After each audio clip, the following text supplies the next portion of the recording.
Hello everyone, welcome to Anuba Study Facts. Today we are going to discuss about previous questions of वर्ग 2।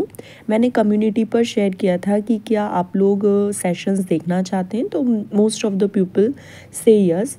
तो आज हम बात कर रहे हैं, ये इस सीरीज़ का आज फर्स्ट सेशन है।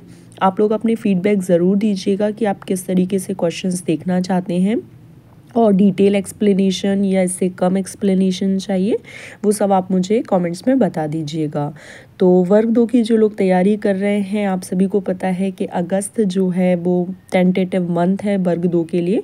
तो अगर आपने अभी तक तैयारी शुरू नहीं की है तो आप लोग तैयारी शुरू कर दीजिए। ये प्रीवियस ईयर क्वेश्चंस के माध्यम से आपको ये पता लगता जाएगा कि क्वेश्चंस किस तरीके से पूछे गए हैं, आपको अपनी तैयारी को किस दिशा में ले जाना है, किस तरीके से तैयारी करनी है, या आप लोग जो तैयारी कर रहे हैं वो डायरेक्शन सही है क्या।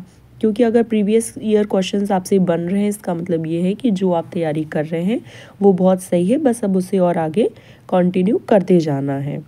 तो आप सभी लोगों के लिए मैंने वर्ग 2 पर 2 से 3 वीडियोस बना रखी हैं, एक बार आप देख लीजिएगा वर्ग 2 की वो वीडियोस। अगर आपको हेल्प करें तो let me know in comment section कि वो किस तरीके से आपकी पढ़ने में हेल्प कर रही हैं, और आप लोग क्या क्या पढ़ रहे हैं वो भी आप कमेंट्स में बताइएगा। ये मैंने पहले भी शेयर किया था कि अलग अलग लोग अगर अपनी पढ़ाई शेयर करेंगे तो उससे आपको मोटिवेशन मिलेगा।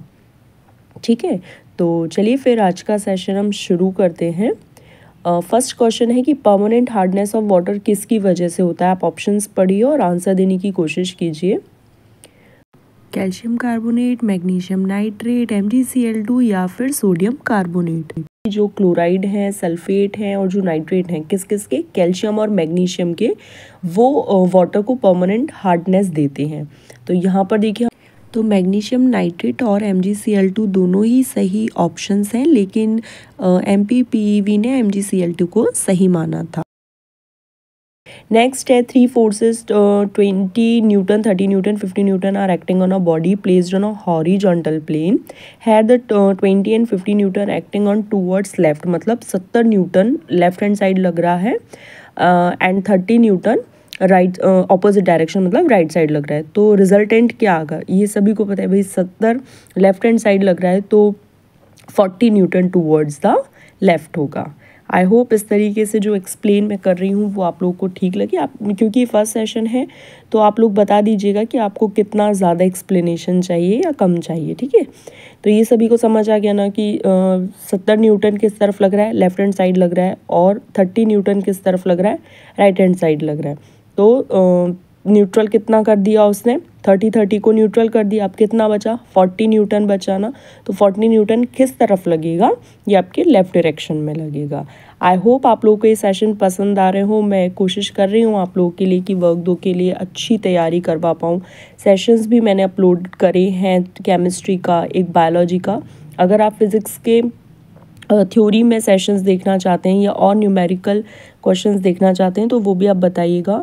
फिज़िक्स के भी मैंने 2 से 3 टॉपिक करा दिए हैं, अगर आपने नहीं देखे तो देख लीजिए। मोशन का करा दिया है, इलेक्ट्रिसिटी का करा दिया है, और उसके बाद फोर्स का करवा दिया है। इस तरीके से ग्रेविटेशन, फोर्स और इलेक्ट्रिसिटी, ये कुछ टॉपिक्स कंप्लीट हो गए हैं। Ultra microscope is setup based on which property of colloids, Brownian movement, Tyndall effect, electrophoresis या कॉगुलेशन। आंसर देने की कोशिश कीजिए। आप लोग थोड़ा एक्टिवली पार्टिसिपेट कीजिए लाइव चैट में, ताकि आप लोग सही आंसर दे पाएँ। कोशिश कीजिए क्या होगा इसका सही answer. Tyndall effect will be the correct answer. Brownian movement, Tyndall effect, ये सब केमिस्ट्री में है। अगर आपने नहीं पढ़े हैं तो अब आपको ये ध्यान रखना है, अपनी पढ़ाई इस दिशा में ले जानी है कि अब आपको ब्राउनियन मूवमेंट पता होना चाहिए, टिंडल इफेक्ट पता होना चाहिए। तो इस तरीके से जब आप प्रीवियस ईयर क्वेश्चंस करेंगे ना तो आपको पता लगता जाएगा कि आपको और क्या क्या पढ़ना है। नेक्स्ट है कि dash is the only mode of heat transfer which does not require a material medium. एकमात्र ऊष्मा स्थानांतरण का तरीका जिसमें सामग्री माध्यम की आवश्यकता नहीं है, मटेरियल मीडियम नहीं चाहिए। कन्वेक्शन, हीट पंपिंग, कंडक्शन या फिर रेडिएशन, किस में नहीं चाहिए बताइए। लाइव चैट में आंसर देने की कोशिश कीजिए। इसका सही आंसर क्या होगा, जहाँ पर मटेरियल मीडियम की रिक्वायरमेंट नहीं होती है for the transfer of heat. कोशिश कीजिए, radiation will be the correct answer. ठीक है, इस तरीके से आपको क्वेश्चंस पूछे गए हैं। In an electrical cell the energy is stored as, ये तो बहुत सभी को इसका आंसर बहुत अच्छे से पता होगा कि एक विद्युत सेल है, ऊर्जा को किस रूप में ये संग्रहित करता है, तो किस फॉर्म में ये स्टोर करता है बताइए। Charges, heat energy, chemical energy या फिर न्यूक्लियर एनर्जी। कोशिश कीजिए सही आंसर देने की। ये तो सभी को पता होगा कि इलेक्ट्रिकल सेल किस फॉर्म में करता है, केमिकल एनर्जी के फॉर्म में। Chemical energy will be the correct answer. Next है select the statement which is not true. Sound travel faster in metal than in air. ठीक है भाई, हमसे नॉट ट्रू पूछा है। ठीक है, ये सही है। Sound can be easily propagated through vacuum, नहीं भाई वैक्यूम में तो नहीं होता। Sound can be propagated bye vibrating air column. ठीक है, sound can be propagated through any medium. ठीक, लेकिन वैक्यूम में निर्वात के माध्यम से ध्वनि आसानी से प्रसारित की जा सकती है क्या, नहीं। ध्यान से, तो अभी की अब आपने क्या करा, साउंड अगर आपने चैप्टर कर लिया है और अगर इस क्वेश्चन का आपसे आंसर नहीं बना तो आपको दोबारा से रीड करने की ज़रूरत है। प्रीवियस ईयर क्वेश्चंस क्यों सॉल्व करवाए जाते हैं, ताकि आपको ये पता चल जाए कि जो आप तैयारी कर रहे हैं वो सही है या नहीं। जैसे अगर ये आंसर आपसे बन गया, इसका मतलब आपकी जो तैयारी है वो ठीक है। लेकिन अगर आपसे साउंड चैप्टर पढ़ने के बाद, उसके क्वेश्चन सॉल्व करने के बाद ये नहीं बना, तो आप एक बार और पढ़िएगा। ठीक है, second option will be the correct answer. Select the pair of forces which are non contact forces. अब नॉन कॉन्टैक्ट फोर्सेज के बारे में अगर नहीं पढ़ा है तो आप उसमें लिख लीजिए कि भाई हमारा अभी नॉन कॉन्टैक्ट फोर्सेज के बारे में हमने नहीं पढ़ा है। तो क्या होगा, magnetic force and electrostatic force.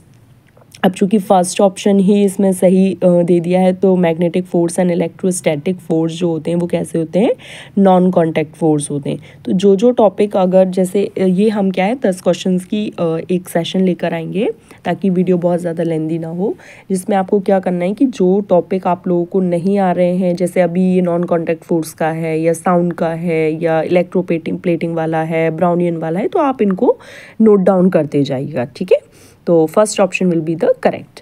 फिर है in which one of the following cases will common salt dissolve in water more radially.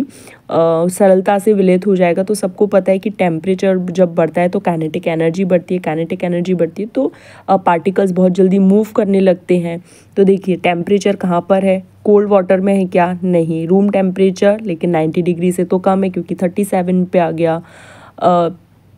Room temperature 25 degree centigrade पे आ गया, और 0 डिग्री भी ठंडा है, तो 10 ml of water at 90 degree centigrade. ये वाली बात आपको समझ आ गई, क्योंकि डिज़ोल्व कब होता है, जब टेम्परेचर बढ़ा हो। टेम्परेचर किस में बढ़ा है, सेकेंड ऑप्शन में। ठीक है, फिर है alternating current is not used in electric geyser, electroplating, electric heater या फिर ट्रांसफार्मर। तो एसी करंट किस में यूज़ नहीं किया जाता है, तो इलेक्ट्रोप्लेटिंग में यूज़ नहीं किया जाता है। अब अगर आपने इलेक्ट्रोप्लेटिंग नहीं पढ़ा है, ट्रांसफार्मर नहीं पढ़ा है, तो ये सारे टॉपिक्स आपको एक बार से अच्छे से रीड करने होंगे और अपने हैंड रिटन नोट्स के फॉर्म में आप इनको तैयार कीजिएगा।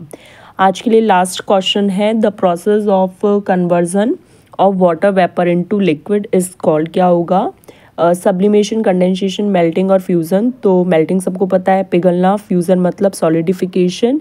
सब्लिमेशन मतलब किसी सॉलिड का डायरेक्टली गैस फॉर्म में कन्वर्ट होना, और कंडेंसेशन होता है लिक्विड वाटर वेपर से लिक्विड में आना। ठीक है, तो condensation will be the correct answer. तो गाइज़ यहाँ पर हमारा सेशन कंप्लीट हो गया है। आई होप आप लोगों को सेशन पसंद आए तो आप ज़्यादा से ज़्यादा शेयर कीजिएगा। ये इस सीरीज़ का फर्स्ट सेशन है, और अगर कोई भी आप अपना फीडबैक देना चाहते हैं, कोई भी सुझाव देना चाहते हैं, तो please let me know in comment section. तो चलिए फिर हम नेक्स्ट सेशन में मिलेंगे। Thanks for watching this video.